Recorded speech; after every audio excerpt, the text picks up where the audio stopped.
Hello नमस्कार. मी सोनाली. सर्वांचं मनापासून स्वागत आहे. सर्वांना श्री स्वामी समर्थ. सगळ्या जणी कशा आहात? कालच्या व्हिडिओला दिलेल्या प्रेमासाठी, केलेल्या कमेंटसाठी, लाईक्ससाठी खूप मनापासून आभारी आहे. आजचाही व्हिडिओ आवडला तर लाईक करा. बऱ्याच जणी विसरतात म्हणून आठवण करून देत आहे. असो, मला ना हे देवघर जे आहे ते वरच्या साईडनं क्लीन करायचं आहे आणि काही कमेंट येत होत्या बघा मध्ये की हे लाईटीचा काय प्रॉब्लेम आहे तुमचा, चालू बंद चालू बंद. तर ज्या ट्रिपा मागून फिरवलेल्या असतात ना त्याच्यामध्ये कुठेतरी लूज आलेलं आहे, फिटिंगमध्ये काहीतरी लूज आलेलं आहे आणि त्यामुळे ते ना दिवसभर ते चालू बंद चालू बंद चालू बंद सुरू असतं. त्यामुळे थोडंसं इरिटेट पण होतं. तिथं पूजा वगैरे करायला बसली ना उघड झाक लाईटीने खूप त्रास होतो.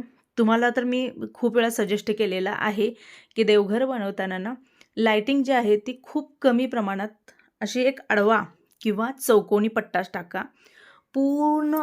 आता हे बघा मी जे केलेलं आहे ना त्याला पूर्ण कोयऱ्या त्यातून प्रकाश यावा, छान दिसावं. पण जेव्हा क्लिनिंगचा विषय येतो किंवा जेव्हा त्याला व्यवस्थित ठेवण्याचा प्रश्न येतो ना त्यावेळेला खूप डोकेदुखी आहे. त्यामुळे प्लेन ठेवा आणि फक्त अशी चौकोनी स्ट्रीप जी आहे ती फिरवून घ्या. आता आम्हाला पुढच्या साईडला ॲक्रेलिक लावून घ्यायचं आणि एका गोष्टीचा आनंद खूप होतो. आता हे झाड बघितल्यानंतर माझ्या लक्षात आलं म्हणून म्हणलं तुम्हाला शेअर करावं. तर आम्ही इथं राहतो तर इथं जवळपास स्वामींचं मंदिर ना केंद्र वगैरे नाही, त्याच्यासाठी लांब जावं लागतं किंवा आधीच्या घराकडे. पण इथं ना आता अगदी घरापासून फक्त 2 मिनिटाच्या अंतरावर आणि टेरेसवरनं जर उभारून बघितलं तर ते मंदिर दिसते, स्वामींचं मंदिर होत आहे. ते झाड बघून मला आठवलं नारळाचं, कारण आम्ही असं विचार केलेला आहे की ते झाड थोडंसं मोठं होऊ द्यायचं, म्हणजे आपला कलश जो आहे तो. त्याच्यानंतर तिथंच मंदिरापाशी जागा असेल तिथं नेऊन लावायचं. आता त्यांची परमिशन वगैरे जे कोणी बांधतात त्यांचं घेऊन. पण आनंद हा एक आहे की आता गुरुवार असू दे किंवा आधीमध्ये जरी मनात आलं स्वामींचं दर्शन घ्यायचं आहे तर तुम्ही तिथं जाऊ शकता, दर्शन घेऊ शकता. अशा पद्धतीनं एक झालेलं आहे. आता लवकरच पूर्ण होईल, म्हणजे तुम्हालाही मी शेअर करेन, कारण गरजेचं होतं. खूप वाटायचं इथं आल्यापासून. तिथं कसं आम्ही म्हणजे आधीच्या घरातून बाहेर पडलो की दोन्ही साईडला म्हणजे 2 रस्ते होते ना, तर दोन्ही रस्त्यांना स्वामींचं मंदिर अगदी 5 मिनिटाच्या अंतरावर होतं.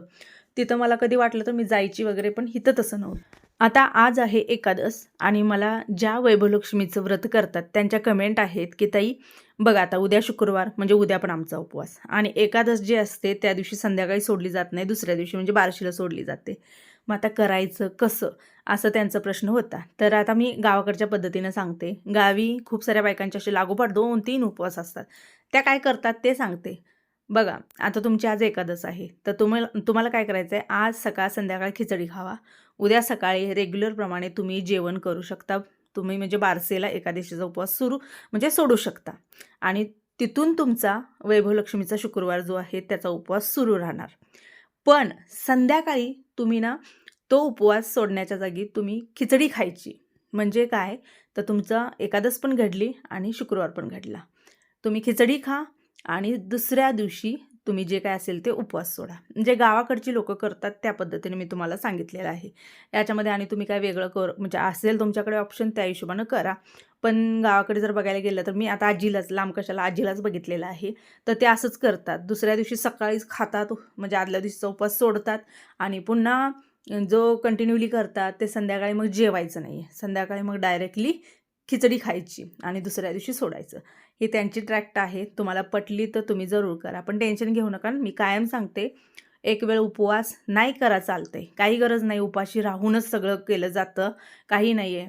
पण आपलं मी कायम सांगितलं आहे की देवावरचा विश्वास, कर्म, श्रद्धा ह्या खूप गोष्टी महत्त्वाच्या असतात.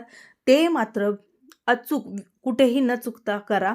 तुम्हाला उपवास करणं किंवा खूप साऱ्या गोष्टींमध्ये म्हणजे काय पथ्य पाळणं हे ते खूप गोष्टी करतात. आता जुन्या लोकांचं जर तुम्ही ऐकायला गेला तर डोकं फिरेल. हेच पाळायचं, सोवळंच करायचं, असं तसं. बाकी बघा ते काही चुकीचे नाही आहेत. ते त्यांच्या जागी बरोबर आहेत, आपण आपल्या जागी बरोबर आहे. ते त्यांच्या विचाराने बरोबर आहेत, आपण आपल्या विचाराने बरोबर आहे.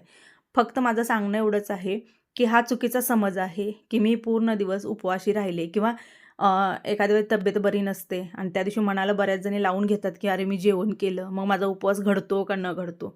जे काय घडायचं आहे ते कर्मानेच घडतं, बाकी कशाने काहीही घडत नाही. जाताना फक्त आपल्या सोबतीला कर्म. काय आणले दाखवा, दाखवा ना. मला राहू दे, तुमच्या बहिणीला दाखवा. ते मला तर दिसणारच आहे का, घरातनं बाहेर नेऊन तर ठेवणार नाही.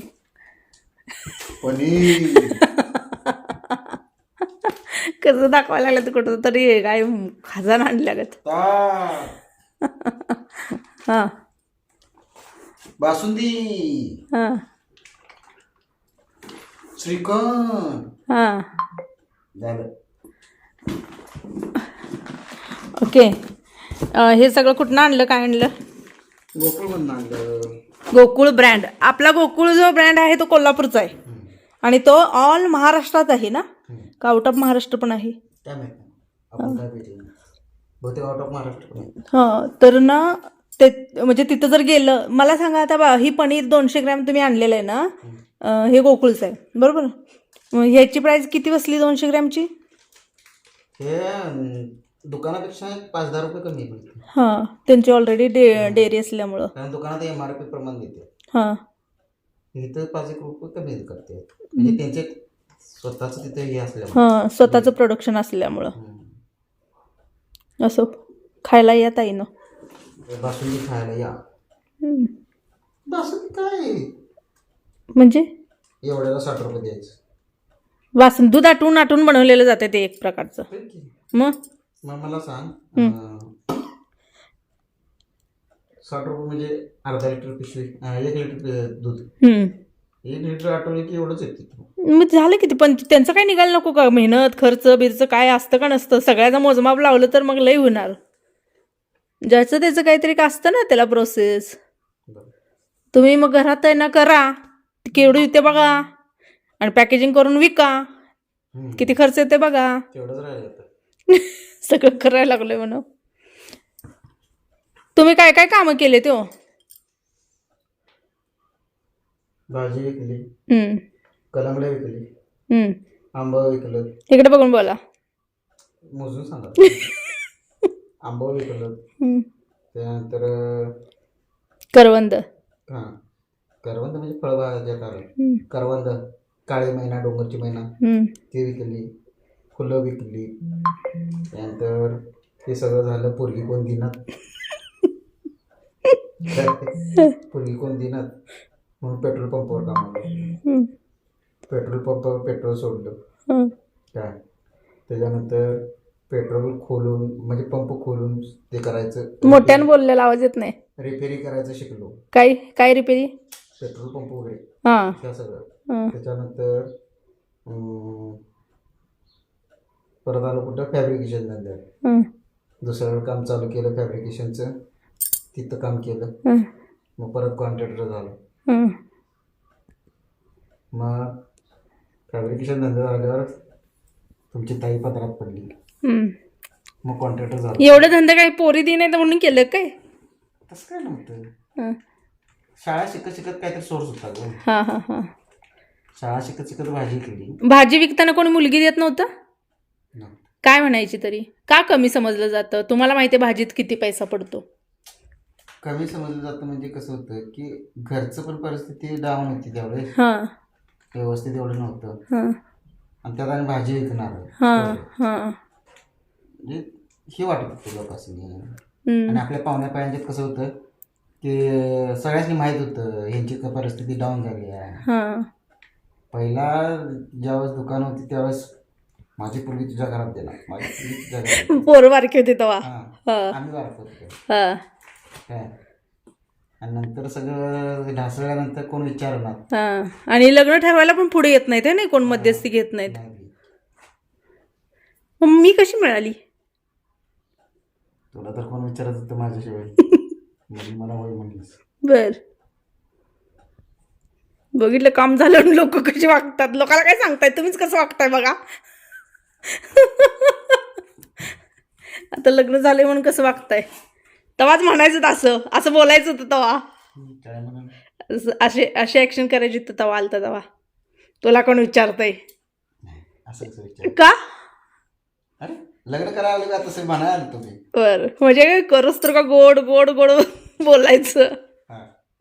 बर मग आणि करून झालं की अरे किती जरी काही जरी बघितलं, किती जरी पुरी बघितल्या, जिथं देवानं गाठ बांधल्या ते मात्र आहे. पदरात पडत नाही तोपर्यंत काही होत नाही. पाहुण्या पायांच्या ज्यात जिथं पोरगी बघायला जायचं का नाही त्या सगळ्या लुकड्याच असायच्या काय.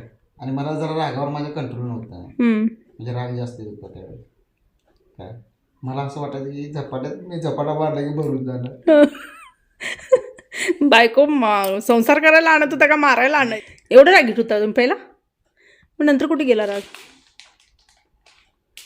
काहीतरी बायकोनं लिंबू फिरवला, माझा रागच गेला. अरे खरंच लग्न झाल्यानंतर ना मला किती जण म्हणायची जाता येतात, काय लिंबू बिंबू फिरवलेस का काय आहे? खरं सांग, काय खरं सांग, लिंबू फिरवलंच नाही. फिरवला की लिंबू? प्रेमाचा लिंबू फिरवला.